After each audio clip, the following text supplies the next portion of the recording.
Alors mes favoris ce serait le A, le 7, pour tout le monde. 1, Et 7. on va maintenant s'intéresser à celui qui est à droite de En l'écran. tocard, Baccarello.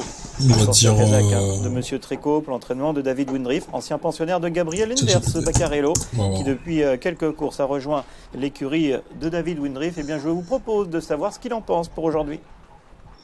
J'aurais une cote à Le 10. troisième, Baccarello, désormais 2 courses pour votre entraînement. Vous avez tous les boutons ou pas? Non. D'accord.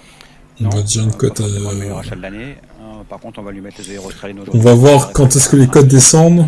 Maintenant, l'eau est pas le même que la dernière fois. Le 9 il est pas joué du Il tout. va être monté de Le manière 18 il est bien joué. Oh le 18 il est passé de cote à 18 à 12, Voilà c'est qui est pas mal. clair. On va maintenant parler de Super Ben, qu'on connaît absolument par cœur dans cette catégorie grâce à son entraîneur. Je mettrais le 18. Ouais, super Ou le belle, 4, c'est vraiment très ouais, régulier, As-4, dans 18. ce genre de tournoi. Parce que de As nouveau, 4 8 aujourd'hui, on pardon. compte sur lui. As 4 8. Ouais, c'est sa catégorie. As 4 8. On a essayé une fois ou deux handicaps, mais le shot ne baisse pas, donc ça fait un an On va qu'il voir ce que ça est donne. à la même valeur. Donc, il est compétitif, on est réclamé. La supplémentation, c'est pour Euh, ce dernier boulot. ouais, non, on savait pas trop où aller, on a pas aussi engagé ailleurs, donc on s'est laissé tenter par cette course. Est-ce que c'était au plus facile? On a essayé d'aller au plus facile. Merci beaucoup. Léo, je vais vous donner Ouais. le réclamé de la première. Parce Ouais. qu'aujourd'hui, comme nous l'avons annoncé, nous avons beaucoup d'épreuves à réclamer. Donc sachez que Proportionali change de maison. Il était à réclamer pour 18 000 euros. Il part pour 24 009 euros pour le compte de Davide Satalia. Enfin, réclamé par Davide Satalia pour le compte d'une personne à désigner sous 72 heures. Ok. C'est tout Oui, c'est tout. pour le moment. C'est tout pour le moment. Je n'ai pas encore les résultats de la deuxième. Oui, on va pouvoir faire ça au fur et à mesure. Exactement. Mais Proportionali a plutôt bien gagné la première course du programme. Tout comme Stellina Rose a gagné, elle, la deuxième. Allez, on s'approche tranquillement du départ de ce troisième rendez-vous. De nouveau, C'est une course des à réclamer, mais cette fois-ci, Je dirais As 7 sur le 8. ski. Vous voyez, Baccarello, on a entendu son entraîneur David. On va Windriff. noter. Super Ben, On a va dire entendu que le son entraîneur l'As, Yves Audron. je le joue à 4 Le euros. Père Céleste, on a entendu son entraîneur. Le Mathieu 7 à Picard. 4 euros. On va maintenant s'intéresser au 9. Et le Luc Maten, 8 lui aussi, à 2 on euros. le connaît plutôt bien dans cette Ça fait catégorie un des courses pari à réclamer. 10 Et euros. je vous propose d'écouter Giada Menato. Et on va voir comment on gagne à peu près. La troisième, Luc Madden, arrêté la dernière fois ici même. Oui, après la dernière fois c'était un handicap plus un cheval qui c'est un vrai cheval de réclamer pas plus. Aujourd'hui on va voir un steeple parce que il saute le steeple mais le problème c'était que Kali est très gaucher et j'avais chaque fois du mal à le mettre bien mais je pense qu'un steeple ça va lui plaire un peu mieux. C'est un réclamé pas hyper facile je trouve et à voir mais il est bien. Il est bien concernant ce Luc Maten qui a couru là tout au long de l'année. Et notamment dans Ah, le 8, faut pas le jouer. Hein. qui a déjà Le 8, faut pas le jouer. Hein. Regardez-le. sur l'hippodrome du Lion d'Angers. Regardez-le, le 8. Il La faut pas le pagaille jouer. s'énerve un petit peu. Avec Malé Simelin que vous avez ici à droite de Moi, je ne l'écran. jouerai pas. On va enlever le 8. On va jouer autre chose. Cocotte Royale avec ses On va œillères. jouer le 5, allez. Le 5. Et le 2, le le 5. Père Céleste est passé favori. Mathieu Pitard, interview en On 2. va jouer As 7, 5 dans à les 2 3, euros. il est assez confiant. C'est la plus haute valeur de la course. Imaginons. Cheval qui était un petit peu compliqué en début de carrière. On lui a retiré le bonnet, il va bien partir. Il est proposé à la cote de 3,20 €.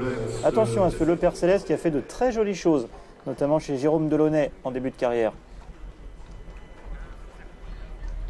Il y a pas mal de choix un petit peu tendus. On va les mettre tous dans le même sens. Non, il en manque un. Il manque Planeur.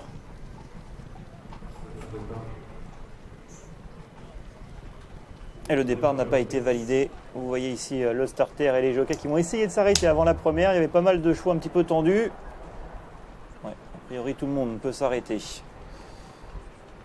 Il manque Planeur et l'écurie de la Verte Vallée pour Valentin de Villars, que vous avez ici dans le fond de l'écran, avec Sertaç Nelov Ferranov.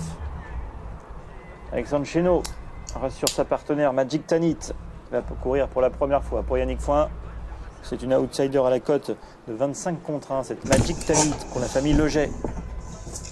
Super Bent à ses côtés le 4, cote de 6,40 €. C'est vrai qu'il faut faire avec lui sur un ticket, il fait absolument toutes ses courses. Wishpet.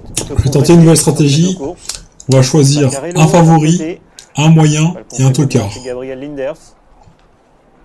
Le 7 Cocotte Royale a remporté 2 courses ici même, lors du meeting dernier, pour Yannick Foin, qui a remporté les 2 premières de la Réunion. Le Père Céleste, on le rappelle, c'est un cheval qui avait montré même de la classe, on peut le dire, avant d'être dirigé vers les réclamés.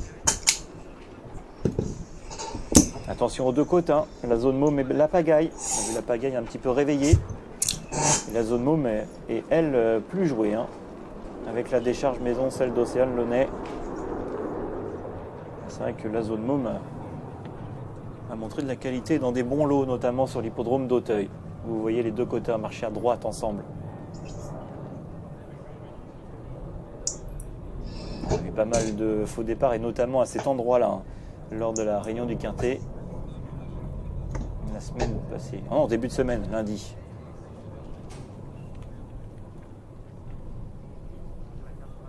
Ouais, tout le monde est un petit peu pressé. J'espère que tout le monde va volter dans le même sens.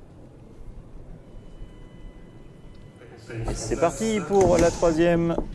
C'est une course à réclamer pour des 4 ans, 3800 mètres à parcourir sur le Steeplechase. Super Bend en noir et jaune à l'extérieur, Baccarello en orange au centre avec le 6 planeur et avec Lutmaten. Ces 4-là à peu près sur la même ligne précèdent Cocotte Royale. J'ai dit A7-5 parce que le 8 j'ai vu qu'il était pas bien. Wishpet patiente avec le 11 Magic Tanit.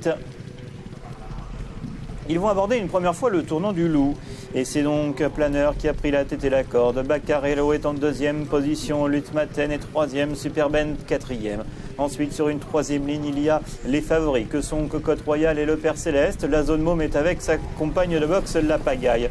À l'arrière, Wishpet avec le 11 Magic Tanit. Ils vont sortir du premier tournant et ainsi se diriger vers la ligne dite du bord de mer. Planeur à la tête et la corde, Serta, Schnellov, Ferranov. En 2e position, c'est Baccarello. En 3e, côté corde, Lutmaten devant Superbend et le Père Céleste. Cocotte Royale galope côté corde devant la Pagaille et la zone môme. À l'arrière toujours, le 5, Wishpet et le 11, Magic Tanit. Au milieu de la ligne opposée, Planeur à l'avantage, Baccarello à son extérieur. Lutmaten à son intérieur. Superben se retrouve sur une 2e ligne, 4e à la allez, bang, cote à 61 en premier. Le Père Céleste chemine au durer, centre du peloton pour sauter le Bullfinch. La Pagaille, toque jaune devant la zone môme, devant Wishpet et devant Magic Tanit. Ils vont aborder le tournant de la cantine une première fois. Planeur au centre a toujours l'avantage, Lutmaten côté corde, alors que Baccarello est en 3e position.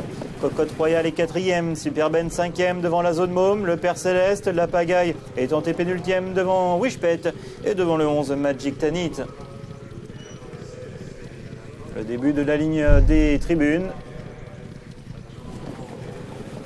Et ça se passe plutôt bien pour tout le monde. Direction la haie qui sera dans un tour la dernière. Planeur à l'avantage. Baccarello vient lui mettre la pression en 2e position à son extérieur. Lutmaten est 3e, Kazakh blanc et bleu. Devant Superbend et Cocotte Royale. Le Père Céleste, la zone môme, la Pagaille viennent dans cet ordre devant Wishpet et devant Magic Tanit. Passage devant les tribunes.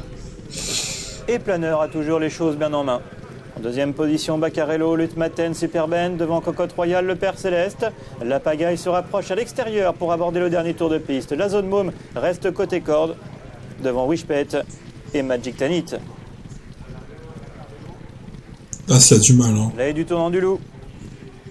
Et C'est le Planeur 11. emmène C'est le toujours 11. cette épreuve. Lutmaten dans son sillage. Baccarello à son extérieur, devant Superben, la Pagaille. Cocotte Royale, le Père Céleste, la zone môme. Wishpet et Magic Tanit. Un peloton somme tout étiré va entrer une 2e et dernière fois dans la ligne opposée. Et l'allure qui s'accélère encore. Il y a du rythme dans cette épreuve sous l'impulsion de Planeur et de Baccarello. En 3e position, c'est Lutmaten. Planeur qui est parti très grand mais qui a réussi à couvrir son premier obstacle de la ligne opposée. Oh bah cette fois-ci, il a remis les pieds, il a été fautif. En 4e position, c'est Superben. Cocotte Royale galope côté corde. La Pagaille tente de se rapprocher à flanc de peloton devant le Père Céleste. Devant encore Wishpet qui a gagné un rang. La zone môme est passée avant-dernière. Alors que Magic Tanit vient à son extérieur. Entrée du tournant final. Baccarello vient toujours aussi mettre la pression à Planeur qui reste deuxième côté corde. Lutmaten est en troisième position. Superbent est quatrième. Le Père Céleste à l'extérieur devant la pagaille. Alors que galope au contraire côté corde Wishpet devant Cocotte Royale, Magic Tanit. Et c'est terminé pour la zone môme.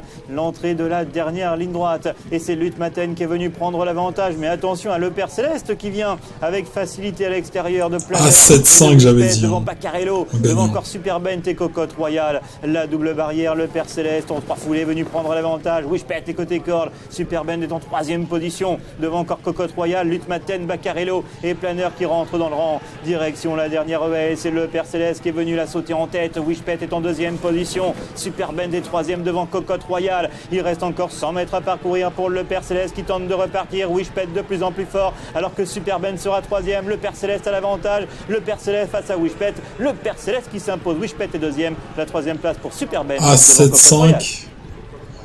Donc j'avais dit A7-5 au début. 2, 5, 4, 7. Et c'est perdu. Et 3. Le Père Céleste remporte la mise. Le fils de Cocorico est entraîné par Mathieu Pitard.